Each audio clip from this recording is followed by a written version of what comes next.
শান্তি। গিন্নি গো, এবার কি চাই? তোমার হাত হ্যাঁ? আমাকে টেনে তোলো। এত খেয়েছি যে উঠতে পারছি না গিন্নি। এই জন্যে বলি বুঝে খাও, বুঝে খাও। এত মাছ মাংস কি কেউ আনে গো? বলি দুপুরে খাওয়ার পরও অনেকটা বেঁচে গেছে। তাহলে রাতে খাবো, বেঁচে গেলে পরের দিন সকালে খাবো। দারুণ রেঁধেছো তুমি গিন্নি। তোমার হাতে না জাদু আছে। আর তোমার পেটে রাক্ষস আছে। হ্যাঁ? যা বলেছো, তবে গলা পর্যন্ত খাবার নিয়ে শোয়া যাবে না। একটু বাইরে থেকে হেঁটে আসি, বুঝলে? তুমিও চলো আমার সঙ্গে। আমি কেন? আরে এসো না গিন্নি, ভালো লাগবে।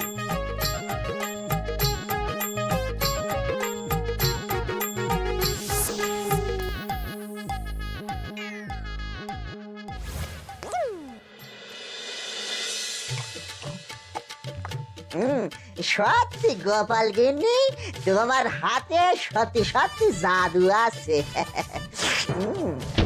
এই তো টোপ দিয়ে চোর ধরেছি। সবটা খেয়ে নিস না কেলে পচা। আমি এক্ষুনি গিয়ে মহারাজকে ডেকে নিয়ে আসছি।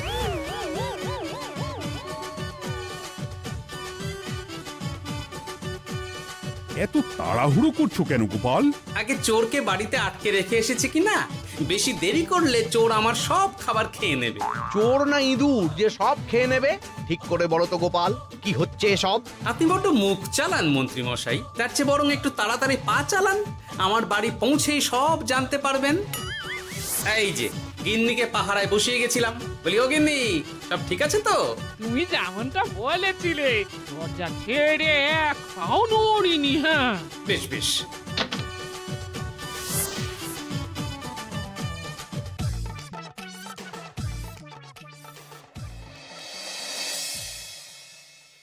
কোথায় কোথায় চোর? সত্যি তো, কোথায় গেল চোর? সেটা তো তুমি বলবে গোপাল। না মানে আই দিনে দুপুরে মশকরা হচ্ছে। মন্ত্রী মশাই ঠিকই বলেছিলেন মহারাজ, এসবের পেছনে গোপাল আছে। এসব চোখে ধুলো দেওয়ার চেষ্টা মহারাজ।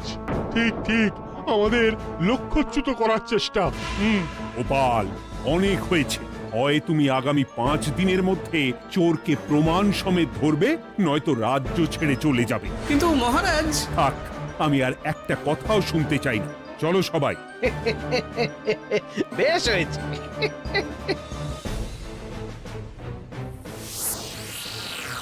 ওগো, বিশ্বাস করো, আমি সারাক্ষণ দরজার বাইরেই পাহারায় ছিলাম। হ্যাঁ, জানি গিন্নি, তোমার এতে কোনো দোষ নেই। আসলে আমার কপালটাই খারাপ, বুঝলে? দরজা তো বন্ধ ছিল, তবে কি ছি ছি ছি ছি, বোকার মতন একটা ভুল করলাম। এলে পাচারে, চুরির জন্য যদি কোনো পাঠশালা খোলা হয়, তাহলে তুই হবি সেখানকার প্রধান শিক্ষক। বলি এবার কি করবে গো? হ্যাঁ? এবার আর আমি নয় গিন্নি, যা করবে তুমি করবে। শোনো মন দিয়ে। বাহ, চোর পালালে বুদ্ধি বাড়ে, আগেই শুনেছিলাম, এইবার প্রথম দেখলাম।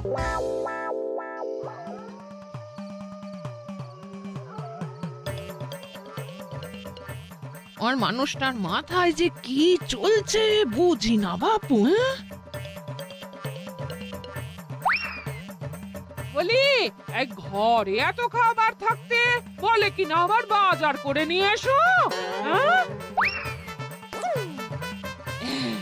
কাজ হয়ে গেছে, যাই খবরটা দিয়ে আসি। হ্যাঁ,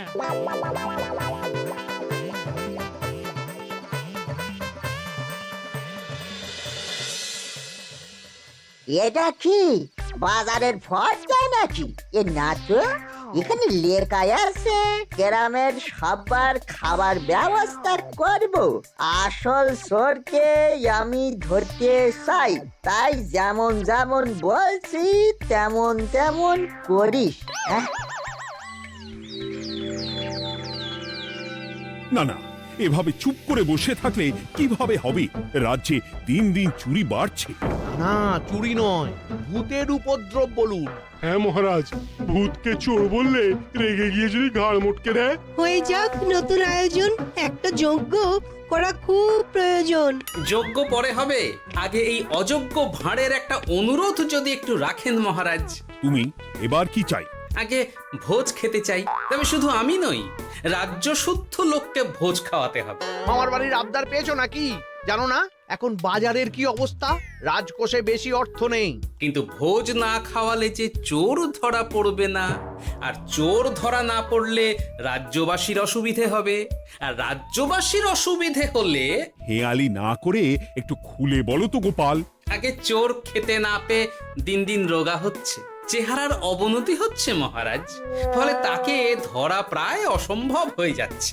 আজ আমার জানলার গড়াদের ফাঁক দিয়ে গলেছে, কাল যদি কারাগারের গড়াদের ফাঁক দিয়ে পালায়। এ চোর তো ভূতের চেয়েও ভয়ঙ্কর। তবে আর বলছি কি, তাই তো বলছি মহারাজ, আপনি আগামী 5 দিন রাজ্য শুদ্ধ সবাইকে 3 বেলা ভোজ খাওয়ান। আমি নিশ্চিত চোরও লোভে পড়ে ভোজ খেতে আসবে, আর পেট ভরে ভোজ খেলে সে একটু মোটা হবে, তার চেহারার উন্নতি হবে, তখন আমি খপ করে তাকে ধরে ফেলবো। বেশ, রাজবাড়ির ভাঁড়ার ঘরে যত শস্য আছে সব বার করো, রান্নার ঠাকুরকে ডাকো। কাল থেকে রাজবাড়িতে একসঙ্গে 10টা উনুন জ্বলবে। আমি রাজ্যবাসীকে 3 বেলা পেট ভরে খাওয়াবো। এই ফাঁকে কিছু রাজভাড়ার থেকে সোজা আমার গুদামে ঢুকিয়ে দেব, তারপর সময় বুঝে চড়া দামে বাজারে বিক্রি করব। কিন্তু চোর ধরতে না পারলে তোমার ঘাটে আর গর্দান থাকবে না গোপাল, এই আমি বলে দিলাম। হ্যাঁ, শোনো শোনো শোনো, আজ থেকে আগামী 5 দিন রাজবাড়িতে 3 বেলা ভোজ খাওয়ানো হবে, সবার নিমন্ত্রণ রইল। শোনো শোনো শোনো।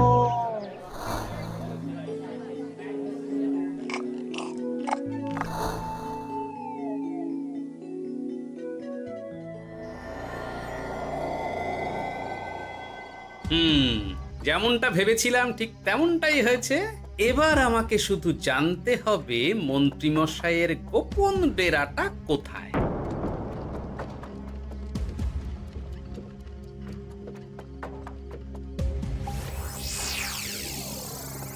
নে এবার এবার এগুলো ভিতরে রেখে আয়। আগামীকাল কি গোপালের গর্দান যাবে? যাবে যাবে, তখন এই রাজ্যে আমার চালাকি ধরার মতন আর কেউ থাকবে না। এবার থেকে নিশ্চিন্তে থাকা যাবে।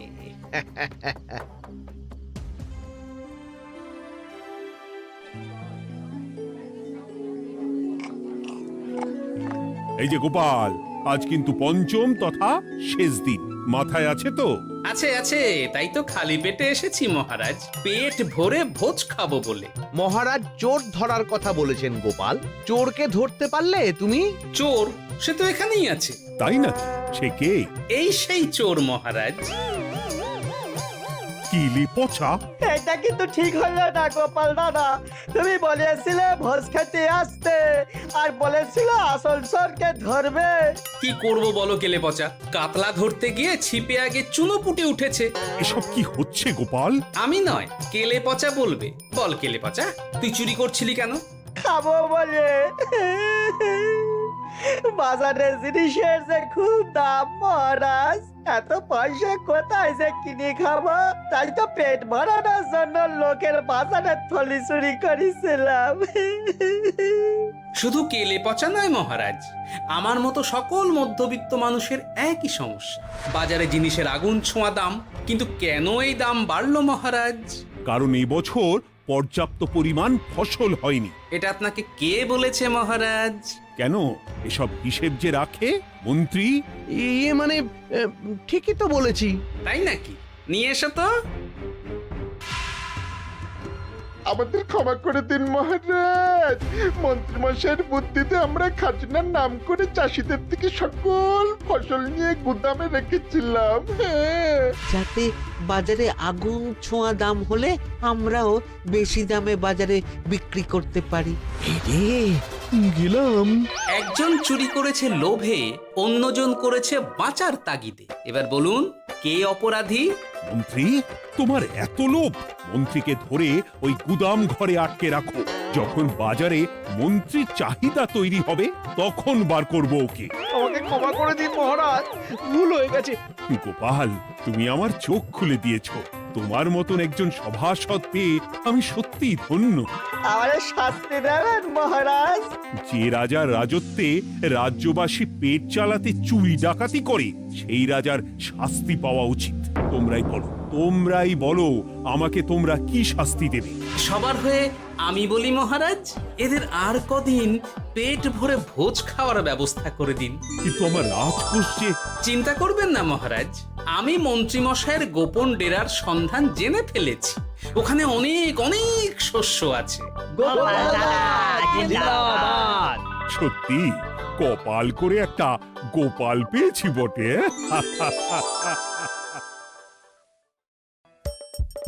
হাসির রাজা, জ্ঞানের রাজা, রসিক রাজা।